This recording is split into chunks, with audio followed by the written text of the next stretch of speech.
Bismillahirrahmanirrahim. Question 1. If initial concentration is doubled, the half-life period of reaction is also doubled. The order of reaction is. यानी अब आप देखें half life क्या होती है. Half life होती है T half of nth order reaction inversely proportional to initial concentration raised to power 1 less than the order of reaction. देखें क्वेश्चन में ये कहा हुआ है कि जब इनिशियल कंसंट्रेशन डबल तो हाफ लाइफ भी डबल. यानी क्या रिलेशनशिप निकालना है हमने? Direct relationship. देखिए अगर हम यहां पुट कर दें 0 तो ये क्या होगा? a रेज टू पावर 0 -1 यानी नीचे आ जाएगा -1. ऊपर जाएगा तो क्या हो जाएगा? ऊपर जाएगा तो जस्ट a की पावर 1 हो जाएगा.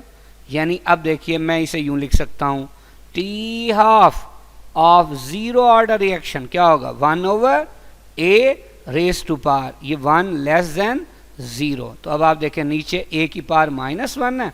अगर मैं इसे ऊपर लिखूंगा तो T half of 0 order reaction will be directly proportional to what? Initial concentration. यानी अगर आप इनिशियल कंसंट्रेशन डबल करेंगे हाफ लाइफ भी डबल हो जाएगी. इनिशियल कंसंट्रेशन हाफ करेंगे हाफ लाइफ भी हाफ हो जाएगी. तो ये जैसे फोटो केमिकल रिएक्शंस होते हैं जैसे फोटोसिंथेसिस वगैरह ये उनके केस में होती है. So the answer is alpha. Question number 2. Identify the correct statement about enzymes. पहली बात कैन नॉट बी सिंथेसाइज्ड. गलत. एंजाइम सिंथेसाइज किए जा सकते हैं. Beta are only found in living organisms. देखें जब ये कह दिया कि आर ओनली फाउंड इसका मतलब यही है कि सिंथेसाइज नहीं किए जा सकते. वो तो हमने पहले कह दिया कि किए जा सकते हैं तो ये भी गलत हो गया. Charlie are found in living organisms. बिल्कुल लिविंग ऑर्गेनिजम्स में होते हैं. एंड कैन बी सिंथेसाइज यानी सिंथेसाइज भी किए जा सकते हैं तो ये सबसे बेहतर ऑप्शन है. Are not catalyst. बिल्कुल गलत. एंजाइम्स तो बायोलॉजिकल कैटलिस्ट होते हैं. So the answer is Charlie. Question 3. Which one of the following does not influence the rate of reaction. इनमें से कौन सी चीज रेट ऑफ रिएक्शन को अफेक्ट नहीं करती? Alpha nature of reactants. देखिए nature of reactants rate of reaction को इन्फ्लुएंस करती है. मिसाल के तौर पे डबल डिस्प्लेसमेंट रिएक्शंस जैसे NaCl के एक्वा सोल्यूशन और सिल्वर नाइट्रेट के एक्वा सोल्यूशन से AgCl के वाइट प्रेसिपिटेट का बनना फास्ट रिएक्शन है. जबकि rusting of iron slow reaction है. तो नेचर ऑफ रिएक्टेंट्स चेंज होने से रेट ऑफ रिएक्शन क्या हो जाता है? चेंज हो जाता है. Beta concentration of reactants. देखिए अगर वन ऑफ द रिएक्टेंट्स की कंसंट्रेशन बढ़ा दें रेट ऑफ रिएक्शन बढ़ जाएगा. यानी अगर हमने कंबस्शन करनी है किसी चीज की एयर की प्रेजेंस में जिसमें ऑक्सीजन कम है तो रेट ऑफ रिएक्शन कम होगा.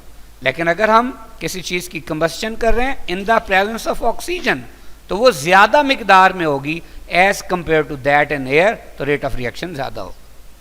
टेम्परेचर याद रखें टेम्परेचर बढ़ाने से हमेशा रेट ऑफ रिएक्शन बढ़ जाता है. क्यों बढ़ जाता है? क्योंकि टेम्परेचर जब बढ़ाते हैं तो उन मॉलिक्यूल्स की तादाद बढ़ जाती है जिनकी काइनेटिक एनर्जी ज्यादा होती है. तो वो जो एक्टिवेशन एनर्जी वाला बैरियर है उसे क्रॉस करना आसान हो जाता है जिसकी वजह से रेट ऑफ रिएक्शन बढ़ जाता है. जबकि मॉलिक्यूलैरिटी ऑफ द रिएक्शन का रेट ऑफ रिएक्शन से कोई लेना देना नहीं है. So the answer is delta. Question 4. Consider the following statements for order of reaction. Half life value along with units of rate constant. देखें सबसे पहली बात ये डाटा दिया हुआ है. Which of the above statement is या are incorrect? सबसे पहले जीरो ऑर्डर रिएक्शन. अब जीरो ऑर्डर रिएक्शन के लिए K की यूनिट बता दी, साथ हाफ लाइफ का एक्सप्रेशन भी दे दिया. देखिए गौर से जीरो ऑर्डर रिएक्शन के लिए जो रेट होगा वो K इंटू A यानी रिएक्टेंट्स की कंसंट्रेशन की पावर 0 होगा. उसमें से हमने K निकाल लिया तो वो rate over concentration of A raise to power 0 होगा. देखिए ये है मोल पर DM³ पर सेकेंड. जबकि ये मोल पर डीएम क्यूब था, लेकिन जब पार 0 तो ये ख़त्म हो गया। तो अब सिर्फ क्या बचा, मोल पर डीएम क्यूब पर सेकेंड, लिहाजा इसकी यूनिट देखें ये सही दी हुई है। इसी तरह आपके पास है जी फर्स्ट ऑर्डर रिएक्शन के लिए के क्या होगा, रेट ओवर रिएक्टेंट्स की कंसंट्रेशन पावर 1, ये होगा मोल पर डीएम क्यूब पर सेकेंड, नीचे मोल पर डीएम क्यूब। अब मोल पर डीएम क्यूब मोल पर डीएम क्यूब से कैंसिल हो जाएगा, ऊपर क्या बचेगा पर सेकंड, तो फिर इसकी यूनिट क्या होनी चाहिए थी, पर सेकंड होनी चाहिए थी। पक्की बात है, जब उसने पूछा था कि भाई गलत बताइए, तो 2 जिसमें भी है वो गलत हो सकता है, या 2 जिसमें नहीं है वो सही है। अब देखिए अल्फा भी सही हो गया, चार्ली भी सही हो गया। अब बीटा और डेल्टा गलत हो सकते हैं, लेकिन चूंकि 1 हमने अभी कहा सही है, तो फिर ये तो नहीं हो सकता ना, तो फिर पक्की बात है आंसर बीटा। जबकि बाकियों के बारे में जो डाटा दिया हुआ है वो बिल्कुल सही है, so the answer is beta. Question 5, which of the following statements is incorrect. अब इन स्टेटमेंट्स को समझने के लिए हम ग्राफ देखते हैं। देखें, ये हमारे पास एक्सोथर्मिक रिएक्शन का ग्राफ है और ये एंडोथर्मिक रिएक्शन का ग्राफ है। सबसे पहली बात, activation energy for the forward and reverse reaction is या are different for all the reaction। देखें मसलन इन्हीं दो को ही देख लें, ये एक और तरह का रिएक्शन है, ये कोई और है, तो आप देखें दोनों में ये जो एक्टिवेशन एनर्जी है इसकी वैल्यू क्या नज़र आ रही है, सेम या डिफरेंट, डिफरेंट। इसका मतलब ये बात सही है beta. In exothermic reactions the products are at lower energy level. देखिए ये एक्सो है तो प्रोडक्ट्स की एनर्जी कम है, रिएक्टेंट से भी और एक्टिवेटेड कम्प्लेक्स से भी, तो ठीक है। In endothermic reaction products are at high energy level. देखें प्रोडक्ट्स की एनर्जी ज़्यादा है किससे, रिएक्टेंट से। इसी तरह delta, in endothermic reactions delta H greater है एक्टिवेशन एनर्जी से। ये है एंडोथर्मिक रिएक्शन का ग्राफ। आप देखिए इसका डेल्टा एच कम है जबकि इसकी एक्टिवेशन एनर्जी क्या है, ज्यादा है। तो ये बात उलट लिखी हुई थी, गलत हो गई, सो the answer is delta.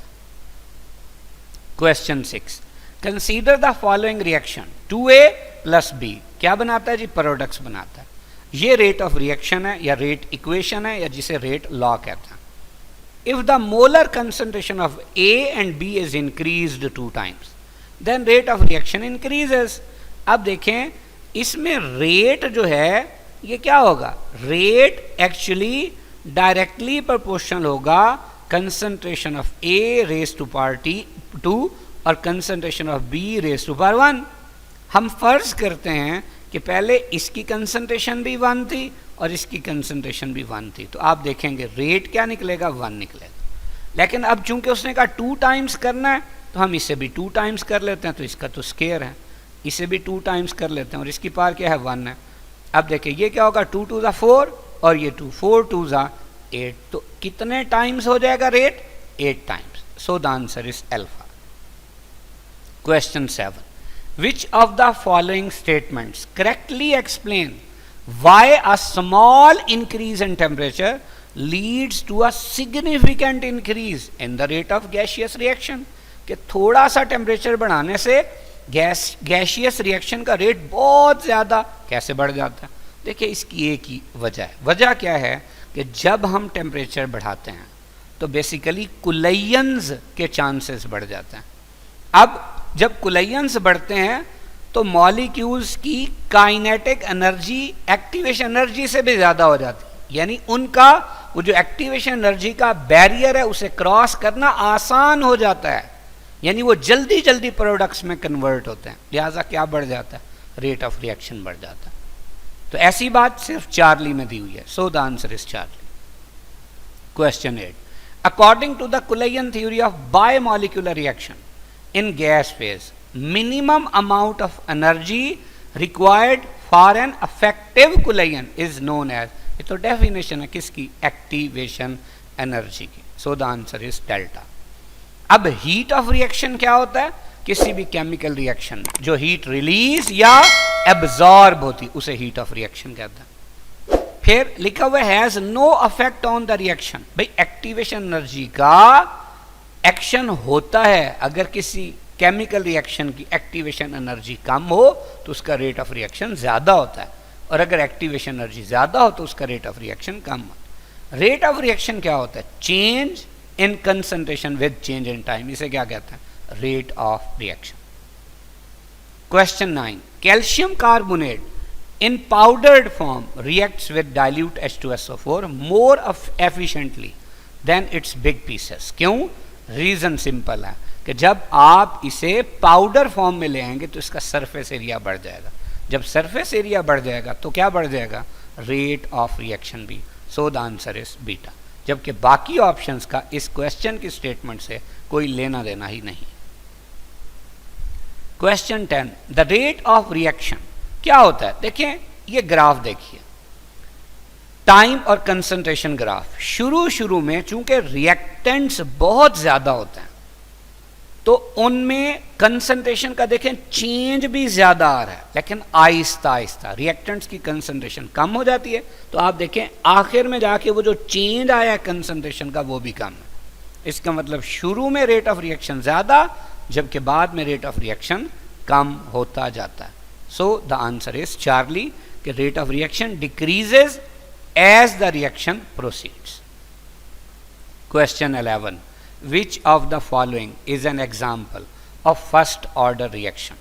Alpha के लिए अगर हम देखें तो ये इसका मैकेनिज्म है। इसमें जो सबसे स्लो स्टेप है वो पहले वाला है। इसमें N2O5 के 2 मोल हिस्सा ले रहे हैं, इसका मतलब ये सेकंड ऑर्डर रिएक्शन। बीटा, ये बीटा का मैकेनिज्म है। इसके स्लो स्टेप में FeCl3 का 1 और Ki के 2 पार्टिकल हिस्सा ले रहे हैं, यानी ओवरऑल ये कौन सा ऑर्डर है? Third order.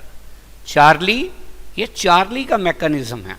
इसमें जो स्लो स्टेप है उसमें CHCl3 का पूरा मॉलिक्यूल, जबकि क्लोरीन यानी Cl2 का आधा मॉलिक्यूल, यानी इसके लिहाज से फर्स्ट ऑर्डर, इसके लिहाज से हाफ ऑर्डर, ओवरऑल 1.5 ऑर्डर यानी फ्रैक्शनल ऑर्डर रिएक्शन। जबकि डेल्टा के लिहाज से देखिए ये एक एलिमेंट्री रिएक्शन है, यानी एक ही स्टेप में होने वाला रिएक्शन है। तो इसमें NO के लिहाज से भी फर्स्ट ऑर्डर, O3 के लिहाज से भी फर्स्ट ऑर्डर, तो ओवरऑल सेकेंड ऑर्डर। लिहाजा इन चारों ऑप्शंस में कोई भी फर्स्ट ऑर्डर रिएक्शन नहीं है। अलबत्ता अगर ये जो अल्फा है इसकी डीकम्पोजिशन कुछ यूं की हुई होती कि 2N2O5 डीकम्पोज होके बना रहा होता 2N2O4 और O2, तो फिर ये फर्स्ट ऑर्डर था। कैसे? क्योंकि इसके अंदर ना 2 स्टेप्स होते हैं। पहला स्टेप क्या होता है कि एक N2O5 डीकम्पोज होके N2O3 बनाता है with the release of O2। अब ये स्टेप कैसा है? स्लो। जबकि दूसरे स्टेप में एक और N2O5 इस N2O3 से मिलता है, इधर से एक वो इधर चला जाता है और 2N2O4 बन जाता है। अब आप देखें इसके अंदर ओवरऑल ये यहाँ बना है, इधर यूज़ हो गया, तो ये रिएक्शन इंटरमीडिएट है। तो ये N2O5 के 2 मोल और N2O4 के इधर 2 O2 का 1, तो ओवरऑल ये रिएक्शन है। जबकि पहले वाला स्लो, दूसरे वाला फास्ट। तो स्लो स्टेप में N2O5 का कितने पार्टिकल या मॉलिक्यूल हिस्सा ले रहे हैं? सिर्फ एक। लिहाजा ये कौन सा ऑर्डर होता? First order. लिहाजा अगर ये होता तो फर्स्ट ऑर्डर, अब बाकी कोई भी इनमें फर्स्ट ऑर्डर नहीं। Question 12, all of the following statements are correct about Arrhenius equation.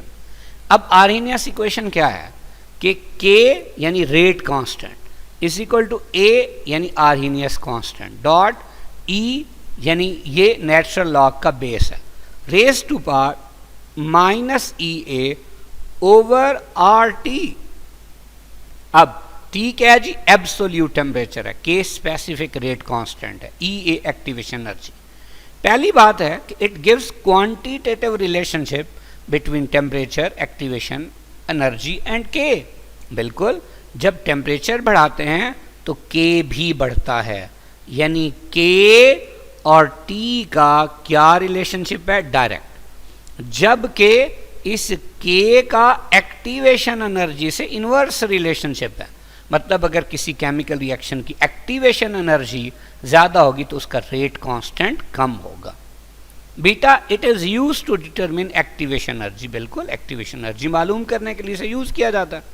With the increase of temperature T effective collisions of molecule increases, ये भी सही है कि टेम्परेचर बढ़ेगा तो उनकी काइनेटिक एनर्जी बढ़ती है, जिससे उनके कुलेयन बढ़ते हैं तो अफेक्टिव कुलेयन के चांसेस बढ़ जाते हैं।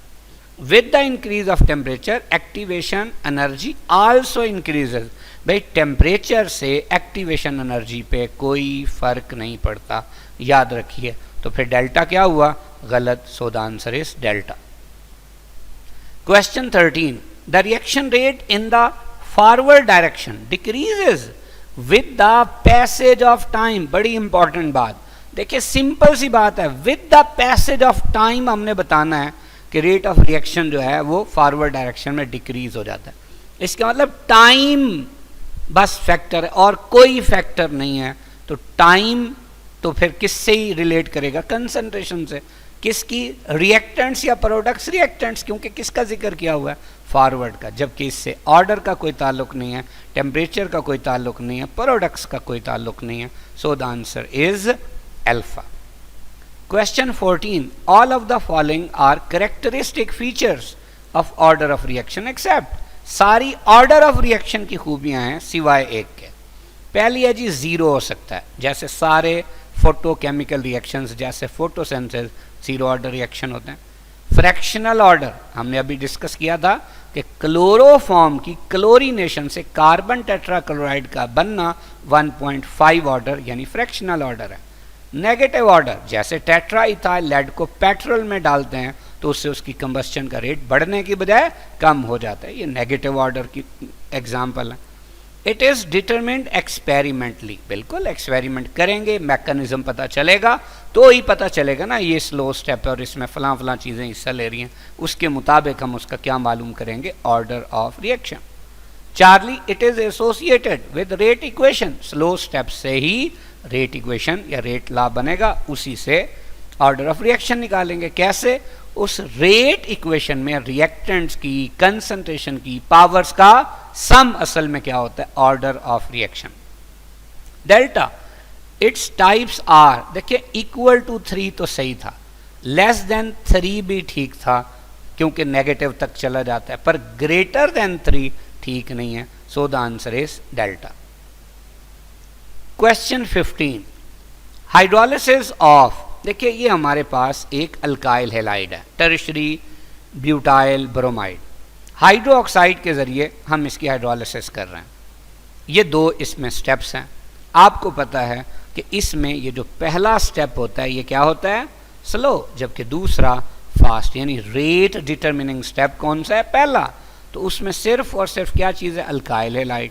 तो इसमें और मोल भी कितने हैं, 1। तो ऐसी इक्वेशन हमें कहाँ दिखाई दे रही है, डेल्टा पे। तो डेल्टा ही इसकी क्या होगी, rate equation. So the answer is delta. Question 16. When the change in concentration is this one and time for that change is 10 seconds, then the rate of reaction is, देखें आप जानते हैं कि rate of reaction असल में change in concentration with change in time है। अब change in concentration क्या है, 6 into 10 raised to power -4, जबकि change in time क्या है, 10। अब आप देखिए क्या होगा, ये 6 into 10 raised to power -4, ये नीचे वाला 10 ऊपर जाएगा, 10 raised to power -1, तो ये हो जाएगा 6 into 10 raised to power -5। So the answer is delta. Question 17. Which of the following statement is या are correct about factors which affect the rate of reaction. देखिए पहला, nature and concentration of reactants. Nature के लिहाज से मिसाल के तौर पे alkali metals alkaline earth metal से ज़्यादा रिएक्टिव होती हैं। क्यों? क्योंकि अल्कली मेटल्स की आयोनाइजेशन एनर्जी कम होती है। इसी तरह फ्लोरीनेशन ऑफ अल्केन ज़्यादा फास्ट है as compare to iodination of alkane, क्योंकि फ्लोरीन का स्टैंडर्ड रिडक्शन पोटेंशियल ज़्यादा है तो उसकी रिएक्टिविटी भी बाकी हैलोजन से ज़्यादा है। अब दूसरी चीज़ है कंसंट्रेशन की। अब अगर कंसंट्रेशन की बात करते हैं तो किसी भी केमिकल रिएक्शन में सपोज 2 रिएक्टेंट्स हैं, उनमें से किसी एक की कंसंट्रेशन बढ़ा देंगे तो रेट ऑफ रिएक्शन बढ़ जाएगा। ये जो लिमिटिंग रिएक्टेंट का कंसेप्ट अप्लाई किया जाता है तो उसका एक मकसद यही होता है कि जब दो रिएक्टेंट्स में से एक लिमिटिंग और दूसरा एक्सेस हो, यानी उसकी कंसंट्रेशन ज़्यादा हो, तो रेट ऑफ रिएक्शन बढ़ जाता है। तो ये सही है। इसका मतलब जिसमें 1 है वो गलत नहीं हो सकता, तो फिर अल्फा भी गलत नहीं हो सकता और डेल्टा भी। सरफेस एरिया, भाई सरफेस एरिया क्या है? सरफेस एरिया बढ़ाने से रेट ऑफ रिएक्शन बढ़ जाता है क्योंकि अफेक्टिव कोलिजन्स के चांसेस बढ़ जाते हैं। टेम्परेचर, आर्हेनियस इक्वेशन हमें यही बताती है कि टेम्परेचर बढ़ाने से रेट ऑफ रिएक्शन बढ़ जाता है और हर 10 डिग्री सेल्सियस या 10 केल्विन टेम्परेचर बढ़ाने से रेट ऑफ रिएक्शन डबल हो जाता है।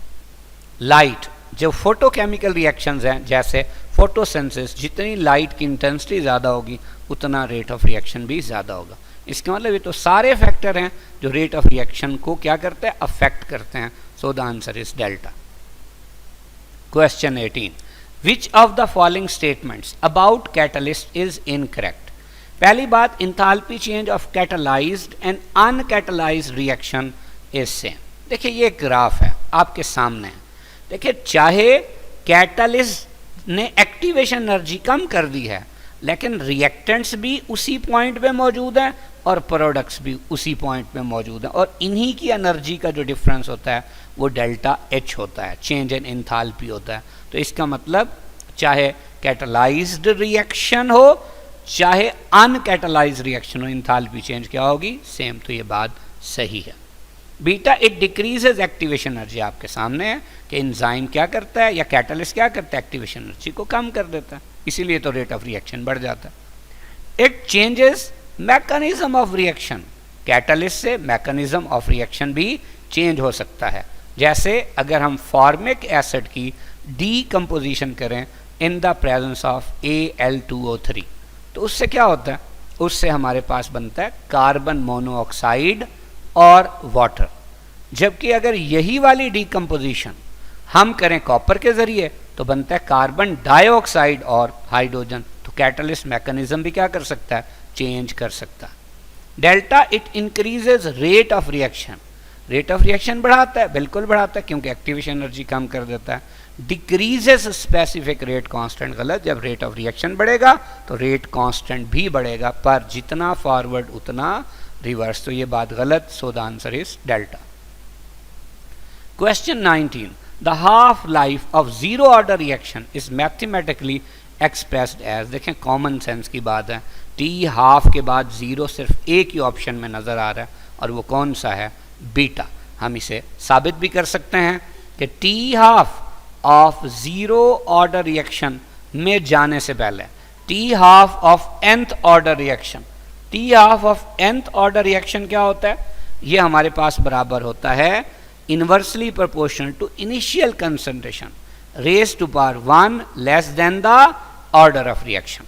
अब देखिए बड़ी इंपॉर्टेंट बात, अगर हम यहाँ पे जीरो पुट कर दें तो ये क्या होगा? T half of zero order, ये साइन यहाँ पे क्या होगा? ए रेज टू पावर 0 - 1। अब नीचे ए की पावर है -1, तो अगर ये ऊपर जाएगा तो क्या हो जाएगा? ए की पावर +1 यानी जस्ट ए हो जाएगा। तो half life of zero order reaction is directly proportional to initial concentration. So the answer is beta. जबकि अल्फा सेकेंड ऑर्डर के लिए है, चार्ली फर्स्ट ऑर्डर के लिए है और डेल्टा थर्ड ऑर्डर के लिए। Question 20, for the gaseous reaction. ये देखें एक रिएक्शन है, रेट इक्वेशन इज, ये इसकी रेट इक्वेशन है। If the pressure in the reaction vessel is doubled, याद रखिए गैसियस फेज रिएक्शंस के लिए जब हम प्रेशर का लफ्ज इस्तेमाल करेंगे तो इसका मतलब होगा concentration. But the temperature remains constant, by what factor does rate of reaction increase? देखिए ये जो y है इसके लिहाज से तो ऑर्डर 0 है, लिहाजा इसका रेट से कोई लेना देना नहीं है। लेकिन जब आप इस x को डबल करेंगे तो चूंकि ये स्क्वायर टाइम रेट चेंज होना है, तो जब यहाँ 2 लिखेंगे तो 2 2 ज़ा 4 टाइम्स रेट चेंज हो जाएगा। सो the answer will be Charlie. Question 21, consider the formation of tetrachloride from chloroform, यानी कार्बन टेट्राक्लोराइड का बनना है किससे? क्लोरोफॉर्म से। The order of reaction for this reaction is, अभी हमने डिस्कस किया था कि ये है मैकेनिज्म, किसका बनना? CCl4 का, किससे? क्लोरोफॉर्म से। तो इसमें ये स्लो स्टेप है, तो उसमें देखिए क्लोरोफॉर्म का पूरा एक मॉलिक्यूल हिस्सा ले रहा है, Cl2 नहीं है, Cl है, यानी Cl2 का आधा मॉलिक्यूल है। तो इसके लिहाज से फर्स्ट ऑर्डर और इसके लिहाज से हाफ या 0.5 ऑर्डर, तो overall 1.5 order. So the answer is alpha. Question 22, chemical kinetics deals with all of the following except alpha, it deals with rate of reaction, बिल्कुल ठीक। Beta, it deals with extent of reaction, बिल्कुल गलत। Extent of reaction का ताल्लुक chemical equilibrium से है, ना कि केमिकल काइनेटिक्स से। सो the answer is beta. Charlie, it is microscopic property, यानी जैसे रेट ऑफ रिएक्शन है, जब तक आप बाकायदा फर्ज किया स्पेक्ट्रोफोटोमीटर, कंडक्टोमीटर या पोलैरीमीटर यूज ना करें, टाइट्रेशन ना करें, तो आप रेट ऑफ रिएक्शन मालूम नहीं कर सकते, यानी ये अपरेंटली आपको पता नहीं चल जाता, इसलिए माइक्रोस्कोपिक प्रॉपर्टी है। It deals with mechanism of reaction, बिल्कुल, जब आप मैकेनिज्म पढ़ेंगे तो आपको रेट, ऑर्डर वगैरह पता चलेगा। Question 23, according to collision theory a reaction will speed up if, देखिए रिएक्शन स्पीड अप कब होता है? पहली बात, the frequency of collision increases only, अगर ओनली ना हो तो फिर तो ये ठीक है। Beta, the proportion of particles with energy greater than the activation energy increases, ये भी अगर ओनली ना हो तो ये भी ठीक है, इसका मतलब दोनों ठीक है। तो चार्ली पे दिया हुआ है both A and B, so the answer is Charlie. Question 24, homogeneous catalysis is observed in, alpha है हैबर्स प्रोसेस। देखिए आपको पता है ये हैबर्स प्रोसेस की इक्वेशन है, इसमें रिएक्टेंट्स गैसियस स्टेट में, जबकि कैटालिस्ट होता है आयरन, वो किस स्टेट में? सॉलिड। तो ये कौन सी कैटालाइसिस है? Heterogeneous catalysis. दूसरा डॉज प्रोसेस। डॉज प्रोसेस क्या है कि बेसिकली बेंजीन से पहले क्लोरोबेंजीन, फिर सोडियम फिनॉक्साइड और फिर किसका बनाना?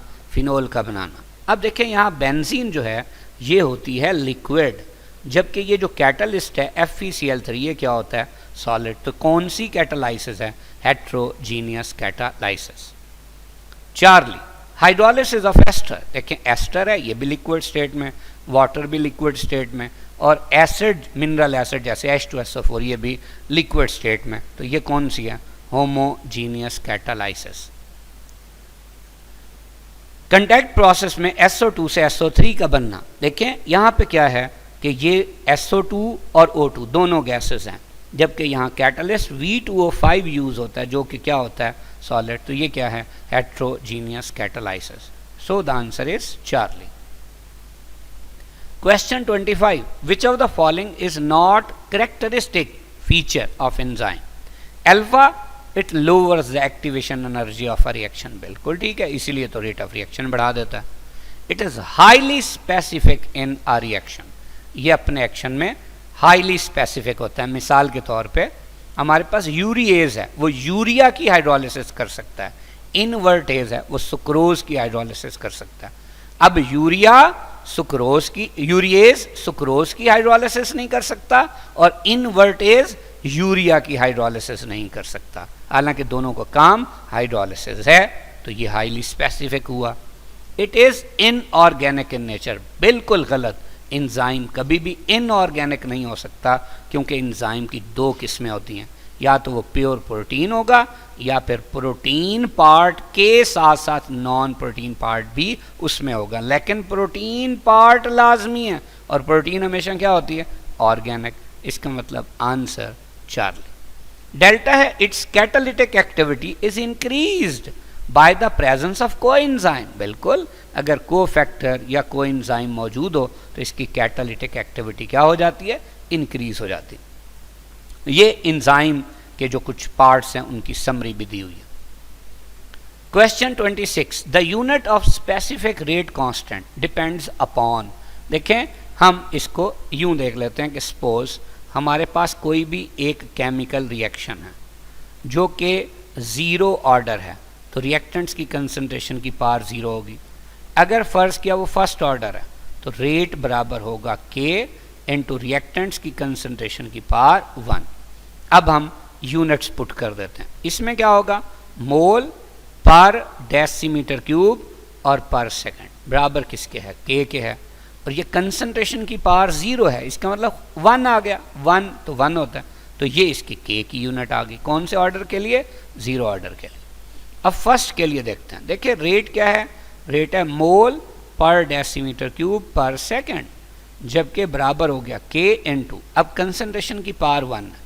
कंसंट्रेशन क्या है, मोल पर डेसीमीटर क्यूब। देखिए ये वाला मोल पर डेसीमीटर क्यूब इससे कैंसिल हो जाएगा, तो के की यूनिट क्या होगी, पर सेकंड। इसका मतलब ये हुआ कि स्पेसिफिक रेट कांस्टेंट की जो यूनिट है वो किस पे ही डिपेंड करती है, ऑर्डर ऑफ रिएक्शन पे, जबकि इसका मॉलिक्यूलैरिटी, रिएक्टेंट या प्रोडक्ट की कंसंट्रेशन से कोई लेना देना नहीं है। So the answer is beta.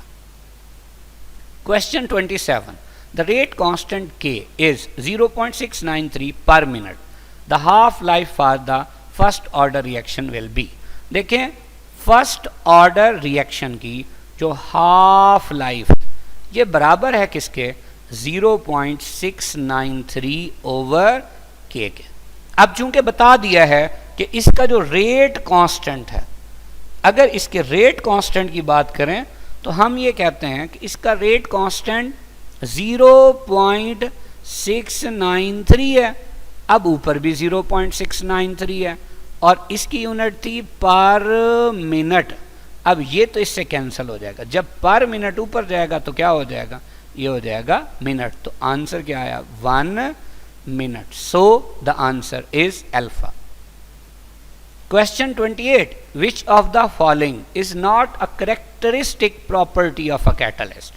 Alpha है, it speeds up a chemical reaction, activation energy कम कर देगा, रेट ऑफ रिएक्शन बढ़ा देगा। सही। It is more reactive in a finally divided form, क्योंकि सरफेस एरिया ज्यादा होगा, रेट ऑफ रिएक्शन भी ज्यादा होगा।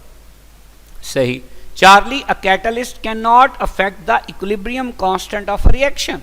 बिल्कुल ठीक है, क्योंकि इक्विलिब्रियम कांस्टेंट Kc जो है वो rate constant for forward step और rate constant for reverse step की रेशियो होती है। अब कैटलिस्ट क्या करता है, जितनी एक्टिवेशन एनर्जी फॉरवर्ड के लिए कम करता है उतनी ही रिवर्स के लिए, तो जितना Kf बढ़ेगा उतना Kr, यानी Kc क्या रहेगा, सेम रहेगा। Delta, it is not affected by temperature. गलत। जिन रिएक्शंस में कैटलिस्ट यूज होता है वो टेम्परेचर चेंज करने से रेट बड़ा अफेक्ट हो जाता है उनमें। कैसे, बाज़ औक़ात ये होता है कि आपने पाउडर फॉर्म में एक कैटलिस्ट यूज़ किया हुआ है, अब टेम्परेचर बढ़ाते हैं तो वो कैटलिस्ट मेल्ट हो जाता है। जब वो मेल्ट होगा तो क्या होगा, उससे क्या होगा, सरफेस एरिया कम हो जाएगा, रेट ऑफ रिएक्शन भी कम हो जाएगा। यानी एक बड़ी अनोखी सी बात है कि आम रिएक्शंस में टेम्परेचर बढ़ाने से रेट ऑफ रिएक्शन बढ़ता है, लेकिन ऐसे कैटालिटिक रिएक्शंस जिनमें कैटालिस्ट का फर्ज किया मेल्टिंग पॉइंट उस रिएक्शन के टेम्परेचर से ज्यादा हो और वो मेल्ट होने का खतरा हो, तो वहां क्या होगा, अगर जैसे ही टेम्परेचर उनके मेल्टिंग पॉइंट से ऊपर जाएगा तो वो पाउडर फॉर्म से मोल्टन फॉर्म या लिक्विड फॉर्म में आ जाएंगे, सरफेस एरिया कम हो जाएगा तो रेट ऑफ रिएक्शन भी कम हो जाएगा। सो the answer is delta.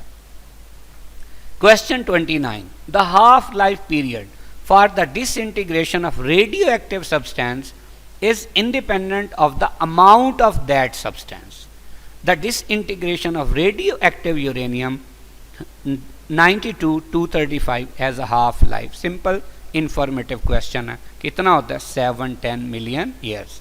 So the answer is Charlie. Question number 30, identify the incorrect statement about specific rate constant. Alpha, it's value does not depend on the catalyst, इसकी value catalyst पे depend नहीं करती, अभी हम पढ़ के आए थे, कैटलिस्ट का इससे कोई ताल्लुक नहीं है। Beta, it is constant proportionality in rate equation when the concentration of reactants are taken as unity. बिल्कुल, ये बाय डेफिनेशन यही है। Charlie, it is constant quantity and does not depend upon concentration of reactants, ये भी सही है। Its unit depends upon order of reaction. यहां तक तो सही है, लेकिन जैसे ही लफ्ज यूज किया मॉलिक्यूलरिटी तो बात क्या होगी, गलत। So the answer is delta. Question 31, all of the following statements correct for activation energy except alpha it depends on chemical nature of the reactants.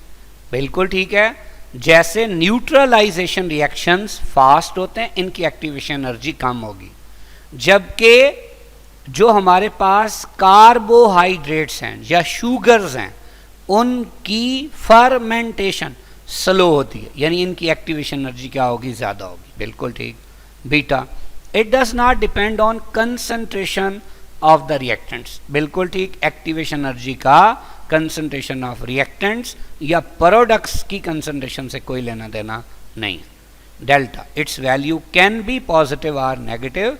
बिल्कुल गलत, ये वैल्यू हमेशा पॉजिटिव ही होती है। ये ग्राफ देखिए, हमेशा रिएक्टेंट्स को इस पीक तक जाना है, इसके लिए क्या चाहिए, एनर्जी चाहिए, तो एक्टिवेशन एनर्जी हमेशा पॉजिटिव होती है, कभी नेगेटिव नहीं हो सकती। So the answer is delta. Question 32, the method in which the rate of reaction is related with small volume change in solution is called, तो उसे कहते हैं dilatometric method. So the answer is alpha.